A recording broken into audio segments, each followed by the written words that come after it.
¿Cansado de ver aburridas y tediosas clases? Pues suscríbete aquí para ver los resúmenes todos los días. Y bienvenido a Iñaki Guis. Si quieres ver en texto la información de este video, únicamente tienes que activar los subtítulos en la parte inferior derecha de este mismo. Y ahora sin nada más que decir, vamos con los resúmenes. La primera clase que veremos será la de biología, titulada Un viaje hacia la evolución. Nuestro resumen dice lo siguiente. En la sesión anterior comparaste las ideas que tenían Lamarck y Darwin relacionadas con el concepto de evolución, y ahora que sabes un poco más sobre este tema, centrarás tu atención en Charles Darwin. ¿Te has imaginado todo lo que tuvo que pasar para obtener sus conclusiones? ¿Qué fue lo que observó? ¿A dónde viajó? ¿Y en qué medio de transporte lo hizo?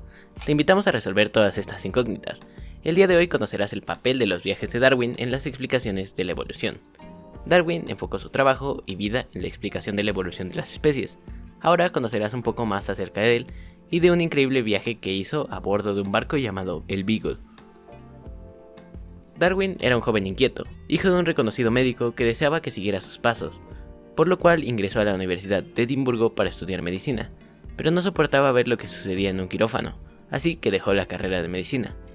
Después, por recomendación de su padre, ingresó a la Universidad de Cambridge para unirse como clérigo, lo cual tampoco fue muy atractivo para él, ya que siempre había disfrutado de la aventura, los insectos y la naturaleza. Un día recibió una carta que cambiaría su vida. Su amigo y profesor John Stevens Henslow lo recomendó como naturalista a bordo del HMS Beagle. El capitán Robert Fitzroy preparaba una expedición para delinear mapas de la costa de la Patagonia y la Tierra de Fuego, y necesitaba un naturalista. Claro que él aceptó la oferta, y a sus cortos 22 años fue elegido como el naturalista del Beagle. Pasó un buen tiempo en Argentina y Uruguay, observando y registrando peculiaridades de diversas especies endémicas. Pero algo que le ayudó a darse cuenta de las especies que cambiaban a lo largo de los años lo encontró en Ecuador, en un archipiélago llamado Galápagos. En ese lugar observó tortugas gigantes y diversidad de reptiles. Las tortugas no todas eran iguales, ya que sus caparazones variaban en forma y tamaño dependiendo de la isla que habitaban. Algo que también captó mucho su atención fueron dos clases de aves, los sinsontes y los pinzones, por sus formas de pico, ya que al igual que las tortugas, estas aves variaban en forma según el alimento que abundaba en la isla donde habitaban. Gracias a esto se dio cuenta que las especies pueden evolucionar al paso de los años y que existe una selección natural en la cual predominará el organismo que tenga la capacidad de adaptarse a las condiciones del medio que lo rodea. Observó que todas las formas de vida son resultado de la evolución que ocurre mediante procesos graduales de acumulación continua, de variación favorable que se conserva por medio de la selección natural y herencia. En este sentido, la evolución de las especies se debe a procesos selectivos que actúan sobre variaciones heredables, favorables para sobrevivir. Lo fundamental es que las especies cambian de forma gradual y continua. Todas las especies descienden de un antepasado común, por lo tanto todos los organismos están emparentados. Con el tiempo, unas especies se extinguen y otras especies nuevas se forman. Después de este viaje, redactó su libro llamado El origen de las especies. Proseguiremos con la clase de geografía, titulada Conociendo las categorías de análisis del espacio geográfico. Nuestro resumen dice lo siguiente. Aprenderás acerca del uso de las categorías de análisis que están implícitas en la vida diaria, así como la interacción con los componentes de espacio geográfico. De esta manera, favorecerás tu comprensión e interés por cada categoría de análisis para estudiar el espacio geográfico. Aprenderás que las categorías de análisis son las clasificaciones que se determinan para analizar nuestro espacio geográfico, es decir, son los grupos a través de los cuales podemos estudiar nuestro entorno. Para ejemplificarlo, plantearemos la siguiente situación. Seguramente alguna vez has recorrido tu casa de un lugar a otro, has ido a la tienda más cercana de donde vives, al parque o hasta la casa de un pariente o amigo, pues todos esos lugares son parte de tu espacio geográfico, y como tal conforman el lugar en el que vives. Ahora analiza la siguiente imagen. ¿Cómo es este lugar? ¿Se parece al lugar en que te encuentras ahora? El lugar es el espacio que nos rodea, y se reconoce por un nombre que lo identifica. Se asocia con un espacio geográfico determinado, como una ciudad, un pueblo o una aldea donde se vive, y genera su sentido de pertenencia. De acuerdo con el lugar en el que vives, observa los componentes naturales que se desenvuelven en el mismo: el sol, agua, nubes, árboles y otros elementos. Ahora, ¿en qué medio te encuentras ahora mismo? En geografía, el medio es el espacio donde interactúan los grupos humanos con los componentes naturales para su desarrollo socioeconómico, y puede ser denominado medio rural o medio urbano. El país cuenta también con áreas delimitadas que tienen características rurales, sociales o económicas semejantes, conocidas como regiones. La región es un espacio caracterizado por la interacción de uno o varios componentes que le dan identidad, es decir, que los diferencian de otro. Existen distintas regiones, como bosque, desierto, tundra y sabana. ¿Cuántas categorías de análisis espacial existen? Existen 5: lugar, medio, paisaje, región y territorio. El reto de hoy es el siguiente. En tu cuaderno deberás responder las siguientes preguntas. Si lo crees necesario, apóyate de algún mapa que tenga en tu libro de texto. 5 nombres de lugares que se localicen en el continente americano. 5 regiones económicas importantes a nivel mundial. 5 países cuyo territorio tenga salida al mar. 5 nombres de comunidades o municipios del país en donde consideres que por sus componentes socioeconómicos estos pertenecen al medio rural. 5 países cuyo paisaje sea de un clima desértico. Proseguiremos con la clase de artes, titulada Los inicios del arte en el mundo. Nuestro resumen dice así: preguntarás alguna vez a ti mismo, ¿cómo surgen las artes? Primero hay que conocer qué es el arte. El arte surge como una manera de expresión, una creación que reúne elementos como el color, el movimiento o la forma para construir una manera de comunicar una idea o un sentimiento. Se puede decir que el arte surge para comunicarnos, pero desde el punto de vista del que lo crea, al que llamaremos artista. La mirada del artista dota a cada creación de un sentimiento e identidad propia, que busca conectar con los sentimientos y las ideas del espectador de dicha creación. Al conectar con una obra de arte, podrás conocer cómo pensaban y sentían las personas que lo vivieron hace mucho tiempo. El arte ha acompañado al ser humano durante toda su historia, lo que hace que estemos rodeados de él. Hay que mencionar que, estudiando el conjunto de obras y movimientos artísticos correspondientes a una época o a un país, podrás detectar ciertas características que definen el estilo y la cultura a la que pertenecen.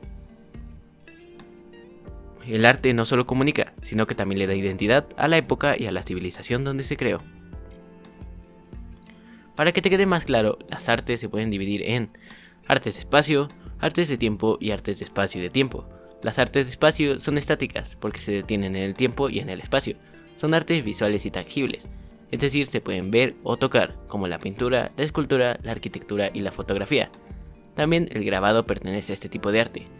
Las artes de tiempo son más dinámicas, pues ocurren en un determinado tiempo en el que son escuchadas o leídas, por ejemplo, la música, la poesía y la literatura. Las artes de espacio y de tiempo son aquellas que se materializan y se aprecian en un tiempo y un espacio determinado, como es el caso de la ópera, la danza o el teatro. El reto de hoy es el siguiente. Realiza el siguiente ejercicio de creatividad. Escucha una melodía que te guste y en tu libreta convierte en dibujos aquellas imágenes que pasen por tu mente, así como las emociones y sensaciones que surjan mientras escuchas la música. Trata de hacer un collage de palabras e imágenes. No importa si sabes o no dibujar, lo importante es que expreses lo que sientes e imaginas. Cuando tengas listo tu dibujo, piensa responder las siguientes preguntas. ¿Qué sientes cuando ves tus trazos? ¿Crees que reflejan algo de tu personalidad? ¿Te ayuda a saber cómo te sientes en este momento? Eso es un efecto que tiene el arte. Te habla de tus sentimientos, ideas y emociones, ayudando a entenderlos mejor.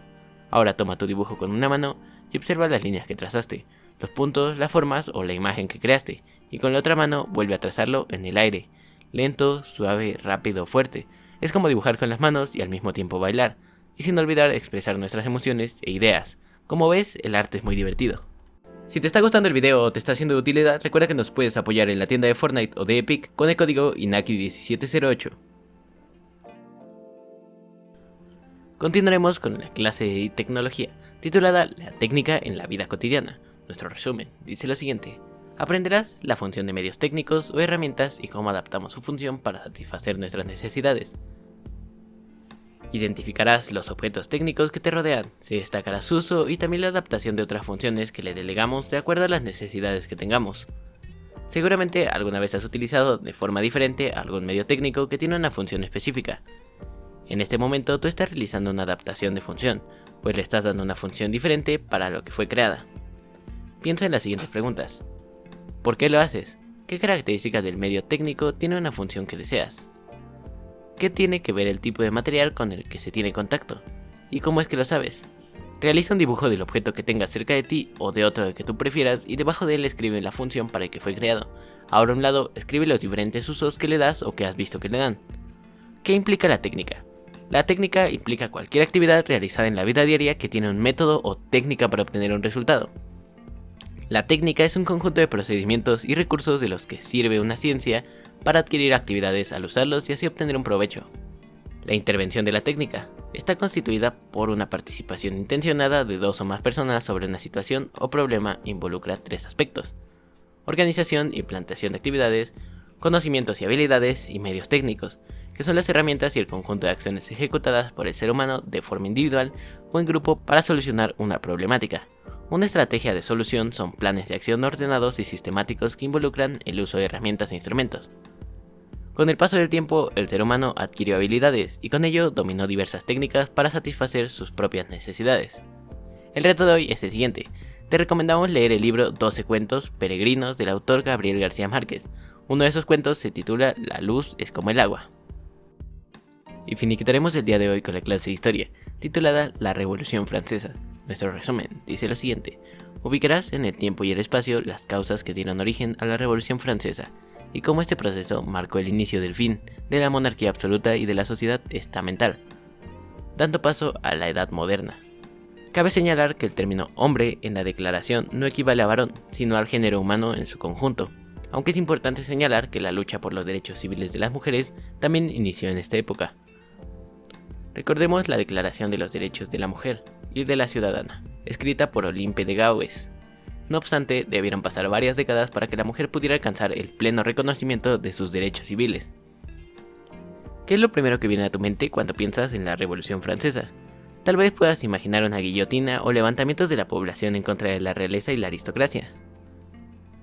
Recuerda los antecedentes que derivaron en este acontecimiento, como el liberalismo y la ilustración, y cómo influyeron en el estallido de la Revolución Francesa. Para ello te puedes apoyar en la línea del tiempo que elaboraste como parte del reto de la semana pasada. El liberalismo es una doctrina política, económica y filosófica que promulgó el libre pensamiento, la igualdad, la libertad, la justicia, la democracia, la división de poderes y la propiedad privada. De igual forma, como recordarás, la ilustración también tiene como antecedente las ideas del liberalismo, al considerar a la razón como único medio para acceder al conocimiento. Según las ideas ilustradas, la humanidad debía dejarse iluminar por la luz de la razón, ya que solo mediante la racionalidad científica se llegaría al progreso económico y a la libertad política. Tanto las ideas liberales como las ideas ilustradas eran contrarias al régimen monárquico que se vivía en Francia a finales del siglo XVIII, bajo el reinado de Luis XVI. Otra causa que dio origen a la Revolución Francesa fue precisamente que la burguesía no tenía acceso a las decisiones del gobierno, puesto que el monarca absoluto ejercía el poder, eso de manera absoluta. El comercio estaba muy regulado y con una nobleza exenta del pago de impuestos. Toda la carga tributaria recaía en el tercer estado. Coyunturalmente, las causas que abonaron al inicio de la Revolución Francesa fueron una sucesión de malas cosechas que afectaron el abasto de alimentos a la población, hecho que propició el aumento en el precio de los productos básicos como el pan. El gobierno, que estaba en bancarrota, producto de gastos excesivos y de la vida de lujo que llevaba la nobleza, por lo que el monarca Luis XVI decidió aumentar los impuestos, produciendo un gran descontento, ya que, como se dijo antes, todo el peso tributario recaía en el tercer estado. La Revolución Francesa tuvo una influencia muy relevante para la historia de nuestro país. Pero sin duda, una de las consecuencias más significativas que nos heredó la Revolución Francesa fue la Declaración de los Derechos del Hombre y el Ciudadano. Es importante destacar que esta declaración fue la base para el reconocimiento de los derechos humanos de que gozamos todos nosotros en la actualidad. El reto de hoy es el siguiente. Incluirás en tu mapa ilustrado las principales causas, personajes y sucesos que caracterizaron a la Revolución Francesa. No olvides hacer uso de todos tus conocimientos y creatividad. Y eso ha sido todo por el video de hoy. Si te gustó, recuerda darle like, suscribirte y activar la campanita para estar al tanto de próximos videos. Si crees que le puede ser útil a alguien más, no olvides compartirlo. Muchas gracias y hasta la próxima.